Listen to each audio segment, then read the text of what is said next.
시청자 여러분 안녕하십니까. 지금부터 저렇게의 안보 정론을 시작하겠습니다. 이제 벌써 10월 2일 자정을 막 넘겼습니다. 이번 시간에도 정치권의 중요한 뉴스들 우선 지금 이제 민주당이 말이죠. 이 박진 장관에 대한 해임 건의안을 통과시켰지 않습니까? 그야말로 이 벌떼같이 지금 달려들고 있는데요. 자, 우리 여권이 반드시 어떤 명분에서나 실질적인 어떤 팩트를 가지고 민주당과 대결할 때 절대적으로 우리가 밀릴 이유가 하나도 없습니다. 민주주의 대원칙인 측면에서도 그렇고 현 정치 환경적 측면에서도 그렇고요. 그리고 이 박진 장관이 과연 무엇 때문에 해임을 당해야 되느냐, 이유가 도대체 뭐예요? 실체가 없는 거예요. 이 실체라고 하는 것은 MBC가 가짜 뉴스를 만들어서 퍼뜨렸고, 이 가짜 뉴스를 받아가지고 또 이 대대적으로 이제 확대 말하자면 왜곡 선전을 하고 있고, 이러한 자기네들의 주장을 합당화시키기 위한 방편의 하나로 이제 해임 카드를 갖다가 들이밀은 거 아니겠습니까? 그렇기 때문에 이 민주당의 공세는요, 이 정쟁화 전략 차원에 불과한 것이기 때문에 이거는 우리가 반드시 막아내야 된다. 그래야 말이죠. 장관 한 사람을 살려야 되느냐 안 살려야 되느냐 이런 차원이 아니라 의회 민주주의의 이 기본 원칙을 흔드는 이 민주당, 이 반드시 우리 국민들로부터 심판을 받는 그런 여건을 만들어야만이 다시는 이런 다수당으로서의 어떤 횡포, 의회 독선을 하지 않는 그런 환경을 만들 수 있다. 이런 취지에서요. 이제 우리도 이러한 민주당의 그야말로 이 반민주적 원리에 의한 정당 정치, 그리고 의회 정치를 완전히 봉쇄해야 된다. 이런 생각이 듭니다. 그리고 말이죠. 이제 우리 지금 여권의 경우에는요. 이제 당 대표 선거를 앞두고 있어요. 사실상 내년 2월이라고 하지만 벌써 10월이니까요. 시간이 이제 별로 없어요. 그러다 보니까 노골적으로 각 주자마다 이 성향을 확실하게 드러내놓고 있는데, 자, 오늘 이 시간에는요, 이 홍준표 지금 대구시장이 유승민 의원의 이러한 전략적, 그러니까 유승민의 전략은요, 이 반윤 코드를 확실하게 심어서 이 반윤 세력, 왜냐면 윤석열 대통령의 지지가 지금 상당히 떨어져 있지 않습니까? 이거를 이용해서 당권에 도전하겠다. 이런 얄팍한 계산하고 있어요. 이러한 유승민에 대해서 이 홍준표 대구시장이 연이틀 직격탄을 날리고 있습니다. 이 말씀을 드리도록 하겠고, 그 다음에 이 안철수, 김기현, 또 나경원 의원도 오늘 한마디씩 했어요. 자, 이 내용을 또 함께 여러분들께 말씀을 드리도록 하겠습니다. 그리고 중요한 것 중에 하나는요, 이재명이는 지금 현재 단순하게 말이죠. 그냥 의혹 대상자가 아니고 지금 이제 뇌물 혐의로 기소까지 되어 있는 상황이에요. 그리고 또 이 공직선거법에서는 허위사실 유포로 지금 이제 기소 조치가 되어 있지 않습니까? 자, 이런 민주당이 말이죠. 민주당의 당 대표. 여러분들 사상 초유의 일이 아니겠습니까? 그래서 여야 대표의 지금 리스크가 굉장히 큰 상황인데, 우리 여당의 경우에는 이미 이준석이가 지금 징계 국면에서 1차적인 징계를 받았고 2차 추가 징계를 지금 앞두고 있는데요. 민주당에서도 스스로 부끄러운 줄을 알아야 되겠다. 왜? 이런 피의자로서 이미 적시되어 있는데도 불구하고요. 매일같이 방탄활동을 하고 있어요. 그래서 제가 보기에는요. 민주당도 당원 당규 있는 거 아니에요? 지난번에 당 대표 선거할 때 이 이재명한테 이 방탄조끼를 서너 개 입혔지 않습니까? 이거 방탄조끼 대한민국의 어떤 이 정치 발전 이 과정에서 보나, 그리고 지금 현재 우리 대한민국의 어떤 국격에서 보나, 민주당 이재명 대표가 입고 있는 방탄조끼는 민주당 스스로 벗겨라. 그러려면요, 이번에 당원 당규를 지금 바꿔놓긴 했어요. 1심에서 유죄 판결이 나기 전까지는 당무 직무를 정지시키지 않는다. 이게 얼마나 꼼수로 이 당원 당규를 개정한 겁니까? 그래서 국민의 눈높이에서 윤리심판원에서 말이죠, 이거 징계에 들어가야 됩니다. 왜? 국민을 현혹시키고 국민을 혼란에 빠뜨리고 대한민국 민주 발전을 지금 해치는 거 아니겠어요? 그래서 당원 당규상으로는, 현 당원 당규상으로는 이 직무를 정지시킬 명분은 없고 1심 판례가 끝내야 되는데요. 2심 판결, 그러면 2024년도 선거 끝나가요. 자, 그래서 1차적으로 말이죠. 본인 스스로가 내려오든가 아니면은 이 당에서 이 개딸들 얼마나 지금 신나겠어요? 자, 사법 리스크를 지금 걷어낼 수 있는 중요한 명분이 이건 윤석열 대통령의 이제 발언이다. 이렇게 생각하는 거 아니겠습니까? 그래서 그러한 이 민주당 내부 분위기에 뭔가 이 기폭제 역할을 할 수 있는 외부에서부터의 압박을 가야 되겠다. 그러려면은 이재명이가 지금 현재 방금 전 보도를 보면요, 이재명하고 정진상이가 이 공모 혐의로 들어가 있어요. 이 성남 풋볼 클럽과 관련해서. 그러니까 성남 풋볼 클럽의 후원금과 관련해서는 이미 뇌물죄도 돼 있고 뭐 제3자 뇌물죄도 돼 있는데요. 이제는 정진상이와 같이 공모로 공모 혐의를 했다. 이렇게 적시가 되어 있기 때문에 이게 한두 개가 아니잖아요. 그렇다고 본다면 지금 이제 이재명에 대한 징계를 사실상 해야 될 것이 아니겠느냐. 예, 이런 생각이 들어요. 그래서 이러한 뉴스들을 가지고 집중적으로 보도해 드리겠는데, 우선요, 이 박진 장관의 해임한 이 강행 처리, 이게 과연 민주주의냐? 이거야말로 변종의회 독재다. 그리고 대국민 보이스피싱이다. 뭐 이러한 여러 가지의 비판들을 지금 내놓고 있습니다. 그리고 정진석 비대위원장의 경우에는요, 지금 이제 박진 장관에 대한 해임 결의안 강행 처리는 이건 민주주의가 아니다. 토론과 설득, 대화와 타협이 없는 다수결은 민주주의가 아니다라고 내려치고 있습니다. 그래서 이거야말로 민주당이 의회 민주주의를 무너뜨리는 것이고 후한부치한 것이고 거대한 보이스피싱 집단으로 타락한 것이다라는 그러한 이 비판이 우리 여당 내에서 아주 본물처럼 밀려들고 있어요. 그리고 말이죠. 지금 이제 이 장동혁 원내대변인의 경우에는 장관들에 대한 명분 없는 공격이 국민의 눈에는 이재명 대표의 사법 리스크를 방어하기 위한 심장으로밖에 보지 않는다. 그러면서 탄핵과 해임을 운운하며 힘으로 밀어붙이는 변종의용 독재에 대해서 국민들이 심판할 것이다. 이러한 입장문을 내놨습니다. 그리고요, 지금 이제 이 권성동 의원은 이 MBC의 경우에는 이제 광우병 추락 선동을 이미 한 번 했지 않습니까? 여기에 맞들여서 제2의 광우병 사태나 마찬가지 아니냐? 자, 그래서 지금 민주당과 MBC가 자막 조작 사건의 본질을 계속 호도하고 있는데, 이번 사건의 본질은 민주당과 MBC가 결탁해서 자막 조작을 통한 외교 참사, 미수 사건이다. 이렇게 지금 세게 비판을 하고 있습니다. 자, 이러한 가운데 말이죠. 성남 풋볼클럽 의혹을 수사 중인 검찰이 지난번에 이제 경찰로부터 이첩을 받아서 보완 수사를 해왔어요. 보완 수사를 해왔는데요. 이번에 이 성남 보완 수사에서요. 경찰은 말이죠. 이재명하고 정진상 이 두 사람을 갖다가 공모했다. 이렇게 공소장에 적시를 했다라는 보도가 지금 나오고 있습니다. 자, 이거는 이제 뉴시스에서 취재한 내용인데요. 성남시의 이 성남 풋볼클럽 후원금 사건과 관련해서 성남시에서 전에 전략 추진 팀장을 했던 A씨를 불구속하면서 공소장에다가 이 A씨는 이재명과 정진상과 공모했다. 이렇게 적시를 했다라고 되어 있고요. 이 성남시 전략 추진 팀장 이 사람을 갖다가 특가법상 제3자 뇌물수수 혐의로, 그리고 두산건설 대표 B씨의 경우는 뇌물 공여 혐의로 불구속 기소 조치를 했습니다. 예. 자, 그래서 이 정도가 되면 말이죠.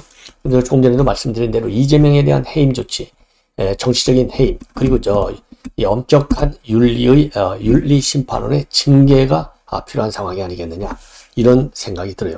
왜냐면요, 정말 체면이 있지 않습니까? 민주당의 체면? 제1야당이잖아요. 바로 직전에는 또 여당이 있지 않습니까? 그런데 당 대표가 말이죠, 이 스스로 만든 조끼를 입고 방탄 조끼를 입고 지금 현재 당을 취한다. 이거 부끄러운 줄 알아야 될 것 아니겠습니까? 자, 그래서 제가 이재명 이 공모 혐의로까지 지금 이제 제가 보기에 이재명이가 말이죠, 이 정진상이랑 함께 공모 혐의로 이 공소장에 적시된 것은 이번에 처음이에요. 그동안에는 이제 뇌물 아니면 제3자 뇌물죄 이런 걸로 돼 있었는데 처음으로 공모 혐의까지 나왔어요. 그러니까 제목이 벌써 최소한도 3개가 되잖아요. 여기에 공직선거법 위반, 허위사실 유포죄, 이게 4개가 되는 거예요. 아무리 작다 하더라도. 자, 그렇기 때문에 이 정도가 되면 해임하라, 이런 여론을 말이죠, 우리 제 방송을 보시는 여러분들께서 대대적으로 좀 이재명 해임론을 설파할 필요가 있지 않나, 이런 생각이 들고, 그런 취지에서 제 방송을 주변 분들과 많이 공유해 주시면 대단히 고맙겠습니다. 이번에는요, 이 홍준표 대구시장이 연일 유승민이를 직격하고 나섰습니다. 자, 이 직격탄을 가는 이유 중에 하나는요, 유승민이가 요즘 최근에 말이죠, 지난 29일, 엊그제죠. 그 다음에는 25일, 연 이틀간 윤석열 대통령에 대한 공격의 수위를 계속 높여가고 있어요. 그래서 29일의 경우에는요, 윤석열 대통령의 이런 이 발언 논란과 관련해서 대통령실이든 우리 당이든 간에 국민을 개돼지로 취급하는 코미디 같은 일을 중단하라, 이렇게 얘기했는데, 그리고서 깨끗이 사과하라.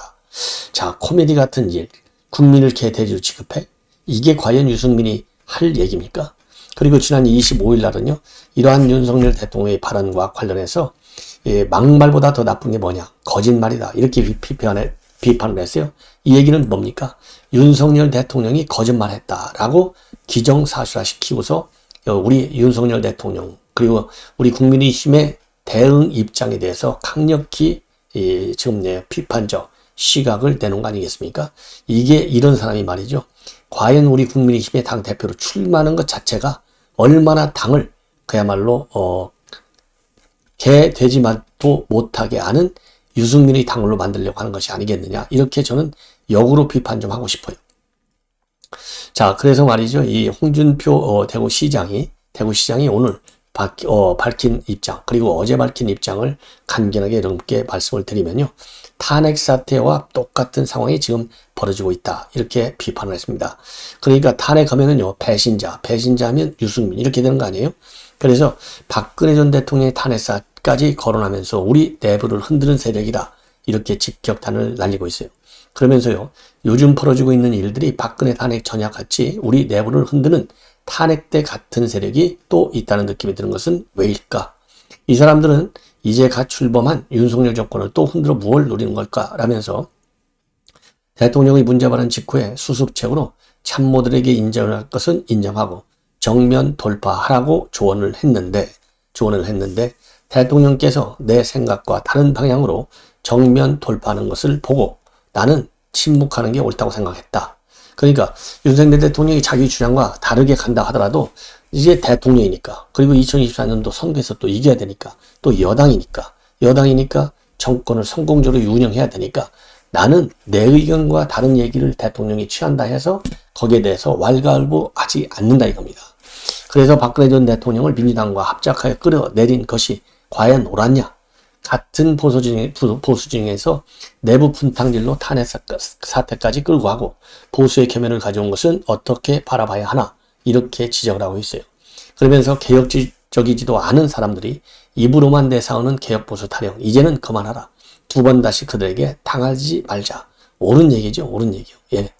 자, 그리고 이 홍준표 시장의 경우에는 어제는요, 이 플랫폼, 본인이 운영하고 있는 플랫폼의 청년의 꿈에서요, 유승민 의원이 이제 이 윤석열 대통령 비판하잖아요. 사과하고 끝내라 이런 식으로. 그러니까 유승민 의원이 그나마 옳은 소리 했다. 이런 제목이 글이 올라왔어요. 그러니까 거기에 대해서도 대통령이 어려울 때는 침묵하는 것이 도와주는 것이다. 이러한 입장문을 내놨습니다. 자, 그리고 29일하고 25일 유승민 전 의원이 대통령의 이런 발언과 관련해서는 대통령실이나 우리 당이나 국민을 개돼지로 취급하는 코미디 같은 일을 중단하라. 이 문제는 깨끗하게 사과하고 지나가야 한다. 그리고 지난달 25일에는요. 막말보다 더 나쁜 게 거짓말이다. 이러한 비판적 입장문을 계속해서 내놓고 있습니다. 유승민 의원. 자, 이런 유승민 전 의원이 말이죠. 이런 사람이 당권에 도전한다? 이거 도전 자체를 정말 제고시키도록 제고하게 하는 그런 압박 비판 여론이 필요한 상황이 아닌가. 저는 그렇게 생각을 합니다. 자, 그래서요, 이러한 이제 유승민 의원의 발언과 관련해서 홍준표 의원도 직격을 했지만은요, 김기현 의원도 지난달 28일 날 뭐라고 했냐면, 민주당의 저급한 융단 폭격에 맞서야 할 우리 당의 몇몇 지도자급 인사들이 당의 위기를 마치 남의 일인 양 방관하거나 자신의 정치적 유불리를 따지면서 이미지 관리에만 치중하고 있는 것 같아서 안타깝다. 그래서요, 이 김기현 의원도 유승민에 대해서는 상당히 비판적 시각을 보이고 있습니다. 그리고 안철수 의원도 마찬가지예요. 안철수 의원도 뭐라고 얘기를 하고 있냐면요, 지난 9월 29일 날 이틀 전인데요. 자, 유승민이가 지금 선두를 달리고 있잖아요. 그런데 이 유승민과 관련해서는요, 훌륭한 정치는 맞는 것 같다. 그런데 이미 당원들 신뢰를 잃었다. 예, 이렇게 보고 있고, 그리고 또 이 강력하게 또 소환설까지 놔두는 이 한동훈 장관과 관련해서는요, 뭐라고 그럴까요? 좀 더 정치적인 경험을 더 쌓는 게 좋다. 조금 더 길게 보시는 게 좋지 않을까. 이러한 입장문을 내놨습니다. 자, 옳은 얘기죠. 예. 자, 그래서 말이죠. 지금 이제 여권의 경우에는 이 당권 도전 주자들, 이런 발언이 앞으로 더 세질 것 같습니다. 그런 측면에서 제가 여러분께 말씀을 드린 겁니다. 자, 이제는 누구냐, 나경원 의원의 이 발언인데, 오늘 마침 이제 국군의 날이지 않습니까? 그래서 국군의 날은 이 계기로 한마디 하는 건데요. 자, 지난번에 연속해서 4번씩이나 한 주에 지금 북한이 미사일 도발을 하고 있지 않습니까?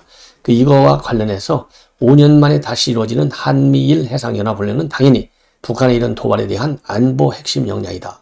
그러면서 추후 틀어진 한일 지소미아도 제대로 복원해야 되겠다라는 입장문을 내놨고, 자, 오늘 또 북한이 탄도미사일 2발을 쏘았는데, 이건 북한이 얼마 전에 법제화, 핵무력 법제화 하면서 대한민국의 생존을 위협하고 있다. 이렇게 비판하고요. 그리고 또 하나 이제 나경원 의원이 주장하고 있는 것은 최근 우크라이나와의 러시아 전쟁으로 인해서 평화 완보에 대한 세계적 관심이 대두됐는데 오히려 정작 우리나라의 휴전 상태에 대한 인식은 무뎌진 것이 아닌가 싶다. 그러면서요. 전 세계적으로 안보의 중요성이 대두되고 있는 이 시대에 대한민국의 안보 정신을 다시금 굳건히 하고 평화 통일로 한 걸음 더 나가야 할 것이다. 이런 입장을 내놓고 있습니다. 자, 그러면서요. 행여 북한 도발에 우리 안보가 무력화될까 하는 기우는 기우이길 소망하고 안보와 관련해서 또 다른 논의가 나오는 것을 우려한다. 이러한 입장을 표명했는데요. 또 다른 논의라고 하는 것이 결국은 이 박진 장관의 해임안 이런 상황을 언급하는 것이 아니겠나라고 판단이 됩니다. 자, 이래서요. 이제 우리 당권 주자로 지금 평가를 받는 이런 분들의 입장을 여러분께 상세하게 말씀을 드렸고요. 자, 이번에는 박지원 원장이 또 한마디 하고 있어요. 윤석열 대통령 비서관 논쟁이 10월 1일까지 열흘째 계속되는데 우리 국민이 다 아는 사실을 대통령께서만 모르시니 국민은 답답하고 짜증난다. 무엇보다 대통령 지지도가 24%로 떨어진 것, 이것이 웅변으로 증명하는 것이 아니냐. 이렇게 얘기를 하고요. 그리고 본인이 출연한 방송 매체의 조회 숫자가 또한 웅변으로 증명하고 있는데 편집, 숏, 영상까지 한다면 몇백만이 된다 한다. 제가 잘해서가 아니라 민심이 대통령을 떠나고 있다. 그러면서요. 이제는 끝내야 한다. 대통령께서 쏘리하면 끝인데 경제, 민생, 물가, 외교가 대통령께서 해야 할 일이다. 그래서요. 이미 지금 박지원 원장의 경우에는요. 대통령의 사과를 반복적으로 주장하고 있는 그런 상황입니다. 자, 이제는 말이죠. 마지막으로 요까지만 제가 여러분께 말씀을 드리겠는데요. 지금 경찰에서는요, 이 보훈처로부터 고발이 돼가지고 광복회 김원웅 비리에 대해서 수사를 쭉 해왔지 않습니까? 자, 그런데 이 국가보훈처에서는요, 이 비자금에서 이 횡령한 거, 이 액수가 6,100여만 원이다. 이렇게 입장을 밝힌 바 있고, 이 김원웅 전 회장의 가족회사인 백산미네랄이 광복회관과 집기를 무상 사용하고 있는 이런 비리와 관련해서도 수사를 쭉 해왔어요. 자, 그래서 이거를 갖다가 이제 보훈처에서 수사로 경찰에 넘기니까 경찰에서 쭉 수사를 했는데요. 6,100여만 원의 비자금과 관련해서는요. 4,227만 원만 횡령 혐의로 인정하고 검찰에 송치했다. 이렇게 보훈처는 밝히고 있습니다. 그리고 이 가족회사인 백산미네랄의 이 경우에 지금 이제 광복회관을 무상으로 사용해서 이 경찰이 수사에 나섰는데요. 이 무상 사용에 대해서는요. 무혐의를 때린 것으로 그렇게 알려지고 있습니다. 예. 왜 그러냐면은요. 지금 보훈처는 이 자체 감사한 결과 이 백산미네랄이 광복회관과 집기를 무상으로 사용한 그런 사실은 인정된다는 거예요. 그런데 고의와 손해에 대한 증거는 불충분하다. 이렇게 경찰이 판단했다고 설명을 하고 있습니다. 예. 자, 그래서 이제 김원웅이도 말이죠. 이 경찰로 넘어가기 때문에 검찰의 추가적인 수사가 필요한 상황이 아닌가 싶어서 또 이 김원웅에 대한 추가적인 비리가 나오는 대로 여러분께 자세하게 또 설명을 해드리도록 하겠습니다. 자, 시청자 여러분 이렇게 해서 오늘 심야 방송을 모두 마치겠습니다. 편안히 주무십시오.